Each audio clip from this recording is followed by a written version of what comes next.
Hi guys! So this is the sixth part of our basic web development series. So in this part, we focus on learning HTML forms. Okay, so HTML forms. Form elements are different types of input elements like text fields, checkboxes, radio buttons, submit buttons, and more. So we have here yung sample natin sa mga HTML forms. We have yung text box. We have yung radio button, which is a sort of options. Meron tayong yung text area, which is usually pwede nating magamit sa pag-create ng mga messages, comments, o di kaya yung mga addresses. Mga ganon. Then we have here yung mga checkbox naman, wherein we can select multiple items on it. And also yung submit button, na kung saan ginagamit para masubmit yung form. Okay.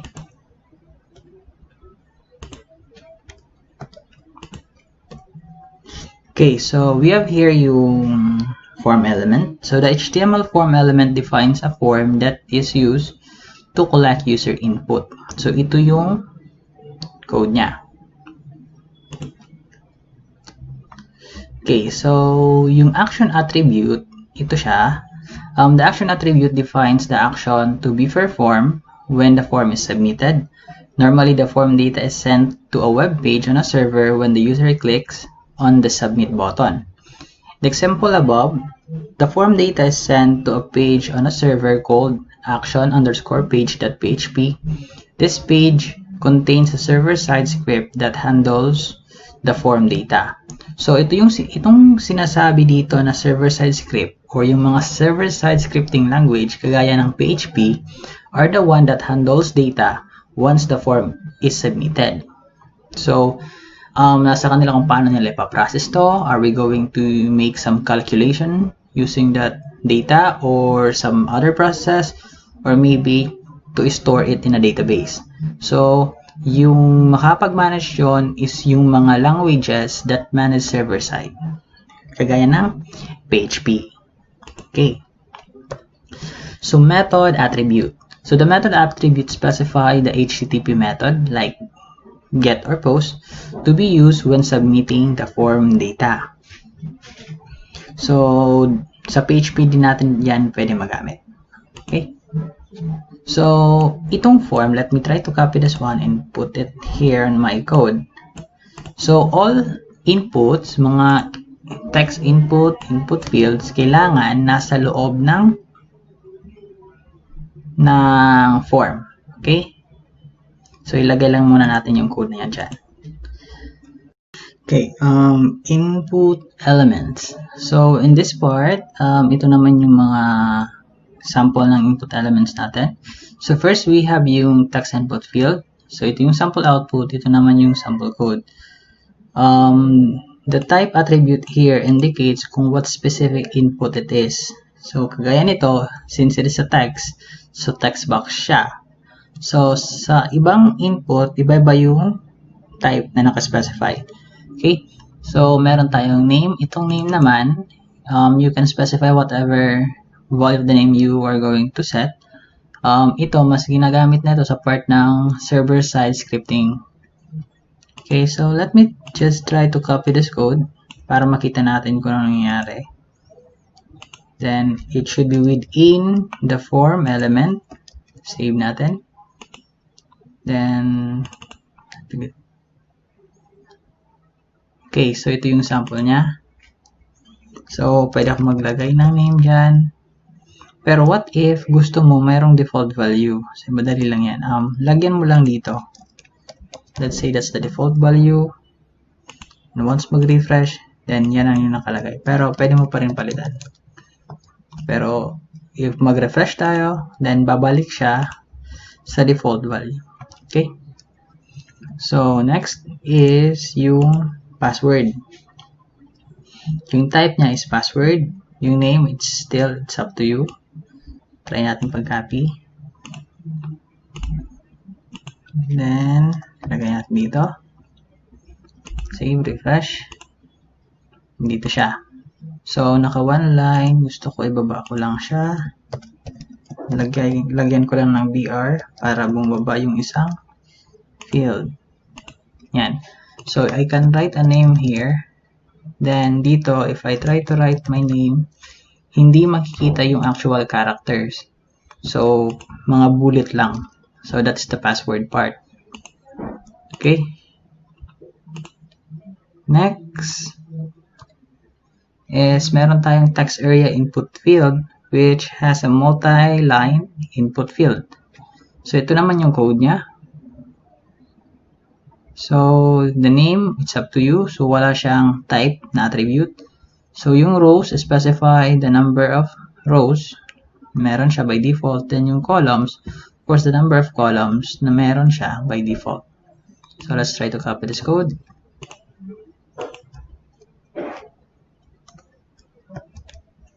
Paste. Copy natin yung BR. Paste. Save. Refresh natin.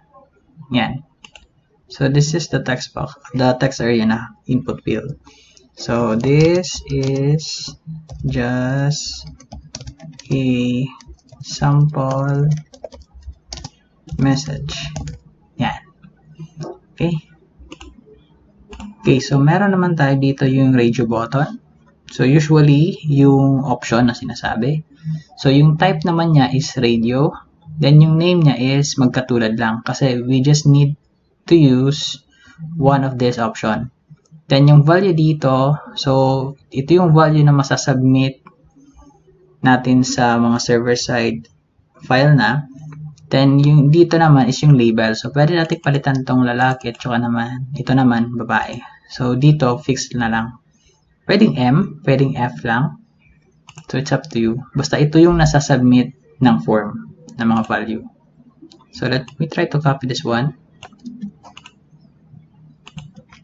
So, maglagay lang ako ng BR. Paste. Let me just indent it up para mas readable. Save and refresh. Yan. So, I can choose one lang. Pero kung mag-iba yung pangalan nila, save ko, refresh ko, I can choose both. Diba? So, we need to make sure na isa lang yung pangalan nila. Yung name nila. Save, then refresh. Yan. Okay. Next is, ano ba yung next? Checkbox. So, yung checkbox, of course, has a type of checkbox. Tapos yung name, it's up to you. As long as meron kang dito square bracket. Because that indicates the ones you submit. So, once you submit the form, kung alin yun mang pinili mo dito, let's say pinili mo yung tatlo, then yung tatlong data yan masasubmit. So, we need to put a square bracket para sa part ng mga server-side scripting language, it will receive the data as an array in which it holds multiple values. Okay? So, dito sa values katulad ng radio button, ito yung masasubmit ng form. Ito naman, yung may kita lang ng user. So, let's try to copy this one and paste it here. Ay, lagay lang ako ng BR. Save. Save. Refresh. Okay. So, I can check. Okay. Next is yung drop-down list. Yung drop-down list naman, ganito, na there are indicated value already. Hindi ka makakapag-input. All you need to do is to select. So, ito yung syntax niya ng code. So, select, then wala siyang type na sinasabi, only names. So, let's try to copy this one. Lagyan natin ng BR dito.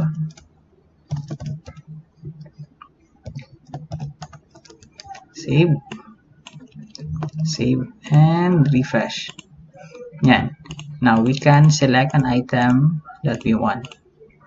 Para free define na yung mga value na mapipili natin. Okay? Okay, so file upload naman tayo. if you want to have yung pag-upload ng mga pictures, ito naman yung gagamitin natin. So, note lang, the ink type attribute should be set in the form tag. So, gaya nito. Otherwise, yung code mo hindi mag-work for the part of file uploading. So, copy natin to, lagay natin dito. Okay? Then, let's try to copy this one, and ilagay naman natin dito.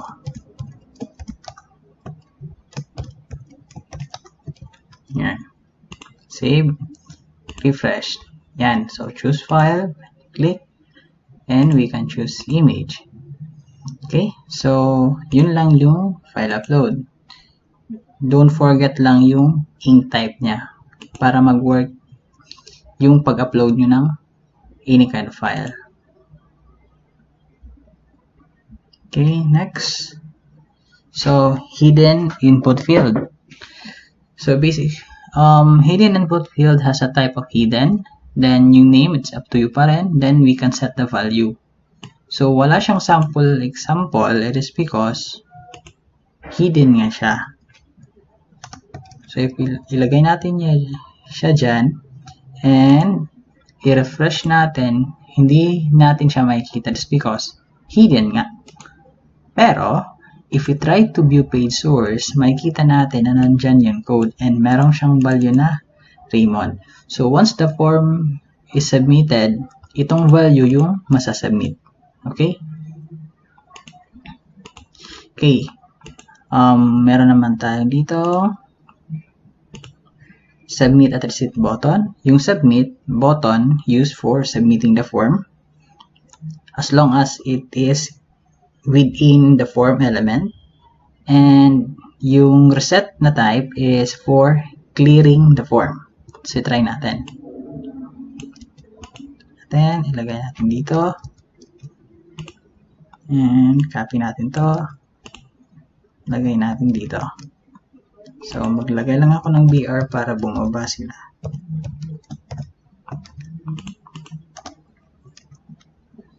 Save.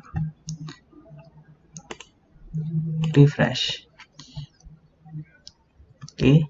So, nandito yung dalawang button. Yung submit, ito yung clear.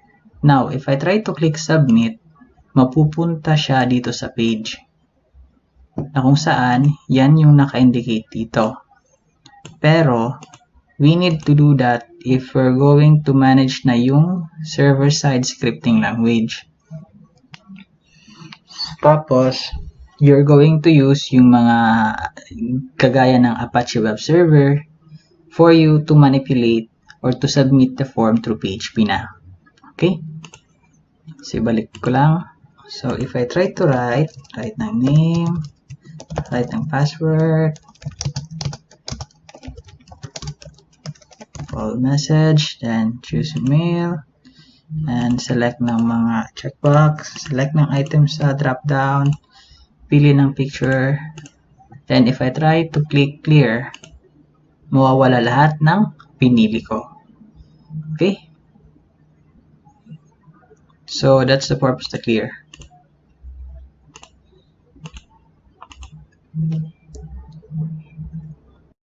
Okay, so quick activity tayo guys. Create a simple website with having a registration form. Implement the necessary input fields. For first name, should be a text input field. Last name should be a text input field. Gender should be a radio button. Address should be a text area input field. Photo should be a file upload. Username should be a text input field. Password should be a text input field. And a submit and reset button. So, yung reset, basically yung clear. Okay? So, hindi required yung design dito na part. Yung important is that we know how to implement yung mga input fields na gagamitin natin. Okay? So, okay. Let's try to do it, guys. So, on my end, I will try to delete muna yung mga form dito para malinis tingnan yung file ko. Okay. So, first, we need to start with a form. Then, yung action, ilagay ko lang na blank since hindi pa naman natin kailangan. Then, yung method, lagyan ko lang kahit blank lang muna. So, yung first part is, sabi dito, is yung first name at saka last name. So, I'm going to place it in a label na tag. Then, dito, gawa ako na, lagay ko ng span, yung first name na label. First name. At dito naman yung input type text. Then, sabihin natin fname. So, value, kahit di mo nalagyan, okay lang. Save ko, refresh ko, yan. So, I will try to copy this one. And lagyan ko naman ng second name, last name. Then, dito, it should be the L name. Save. Refresh. Yan. So, pero gusto ko nasa baba siya. So, I would like to put BR lang muna. Okay. Para hindi pantay. So, dalawa ko lang muna yung BR. Yan. Okay, so now, kulang pala. So, gusto kong maglagay ng for dito. So, this label is for our input, yung fname, na it will point to the ID. Para anong purpose niyan? Once I try to select, kagaya niyan, gumagana siya. Kahit nga dito wala. Pero yung iba hindi kasi nag-work. So, lagyan na lang natin. ID. Para every time we try to select yung label nila, it will select yung input. Okay? So, next is, ano yung next? Check natin. Gender. So, I need an option here. So, lagyan ko ng gender dito. So, option, walang ID. Hindi natin nalagyan ng ID. Dito, radio. Tapos, yung pangalan is gender. Tapos, merong, sabihin natin, male. Value, of course, male. Then, let me try to copy the code. Actually, okay lang ibaba. Then, dito is female. Yan, save. Tingnan natin. Yan. So, meron na tayong gender. Next is address. So, it should be a text area. So, copy ko lang to. So, this will be address. So, yung isa dito dapat gender. Then, lagyan ko na address. So, gagamitin ko is text area. Tapos, mayroon siyang name na address. Yan. So, yung rows, hindi naman required yung rows. Pagdating dito, optional lang to. Then, sabihin natin 10. Refresh. Maliit.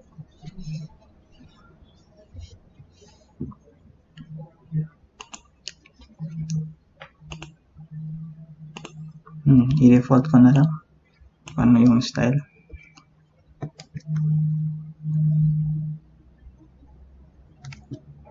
Refresh. Parang hindi maganda. Ilagay ko na lang to sa taas. I-BR ko na lang dito. Yan. Then next is yung photo. So, kailangan kong maglagay ng ink type. multi-part. Nalilimutan ko yung code. Okay, hindi naman masama yung kumapi tayo. So, kopyahin ko lang yung code dito. So, if you forgot something, especially sa mga code, di naman masama guys na mag-copy as long as you know kung ano yung purpose ng code. Especially kung sa development side kayo. So, photo. Dito will be photo rin. To the name. Mas dito yung file dapat type. Yung type dapat file. Then, palitan ko lang dito ng photo. Save. Yan. Then, next is, ano yung next? Is yung username password. Submit button.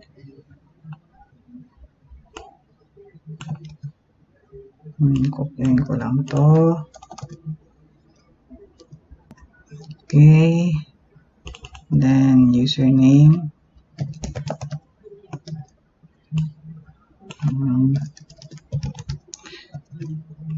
Username. Okay. Okay.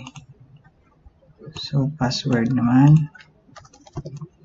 So, may napansin kayo na I try to select multiple at the same time and edit at the same time. Yung gagawin nyo lang, i-select nyo yung word na gusto nyo ma-edit at the same time, then Control D kayo. Control D, D, D. Then, mapapalitan nyo yung mga label nyo at the same time. So, dito, password, and of course, yung type, yan ang importante. Kasi dito, pwede ko naman gawin tong signaton p-word or WP o PW. Okay lang yan. Then, refresh. Yan. So, type tayo.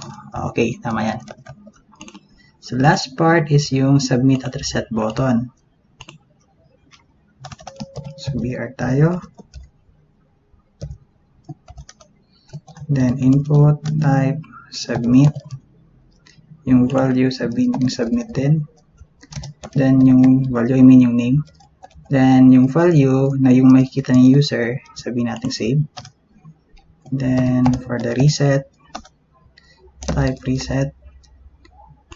Name, reset na rin. At yung value should be clear.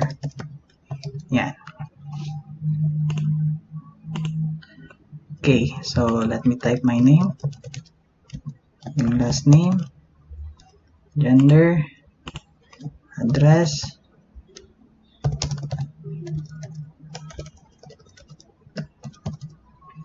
choose file,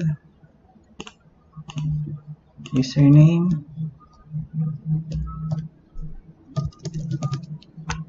password. Okay. Then, kung gusto nyo i-erase lahat, clear. Okay. Okay, so ngayon, lagyan ko lang siya ng heading. So, sabihin natin, H1. Then, registration form. Save. Refresh. So, palitin ko lang. Nakasub. Okay. So, I already have my registration form. Okay, guys. So, I think that's it. Okay, so I hope you learn something new today. Just keep practicing, guys, para masanay tayo sa mga form. So, there are a lot of things na magagamit nyo pagdating sa mga HTML forms, especially kung gagawa kayo ng mga sign-up form, mga login form, or other forms. As long as you accept some user input, then kakailanganin nyo talaga gumamit ng form. Okay? So, I think that's it. Thank you for watching, guys. Just keep practicing, and goodbye for now.